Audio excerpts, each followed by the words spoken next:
ចាជំរាបសួរសួស្តីអតិថិជនទាំងអស់គ្នាថ្ងៃនេះខ្ញុំសូមណែនាំពីដុំ Wi-Fi មកប្រភេទដែលវាជា brand Huawei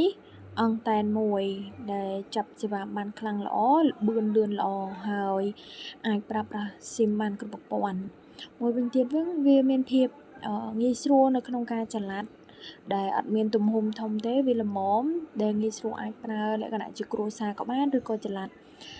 យកទៅតាមខេត្តអីក៏បានដែរបងប្អូនចំពោះដុំ Wi-Fi ប្រភេទនេះដែរវាមានរុនលែនសម្រាប់យើងអាចណោតភ្ជាប់ប្រើជាមួយនឹងកុំព្យូទ័រឬក៏ទូរទស្សន៍កាមេរ៉ាសុវត្ថិភាពអីបានណាបងប្អូនហើយមួយវិញទៀតហ្នឹងគឺគុណភាពល្អធានាជូនបងប្អូនហ្មងណាអញ្ចឹងដូចដែលខ្ញុំបានបង្ហាញនេះវាមានរុនលែននៅខាងក្រៅនេះមួយហើយនឹងរុនដោត adapter និងកន្លែងដាក់ SIM របស់វាបងប្អូននេះជាប្រភេទ brand Huawei ដែលមានអង្គតែនមួយចាប់សេវាបានខ្លាំងល្អសេវាលឿនល្អបងប្អូនចំពោះដុំនេះដែរពេលដែលបងប្អូនទិញទៅមានខ្សែ network នឹងមួយហើយនឹង adapter របស់វានឹងមួយបងប្អូននេះនៅរូបភាពនៅខាងក្រោយរបស់វាហើយនឹងអង្គតែនរបស់វាមួយទៀតបងប្អូនអញ្ចឹងនៅពេលដែលបងប្អូនទិញទៅគ្រាន់តែផ្គុំមូលអង្គតែនវានៅខាងក្រោយនឹងមករួចហើយដោតដាក់ SIM ហើយដោតទៅ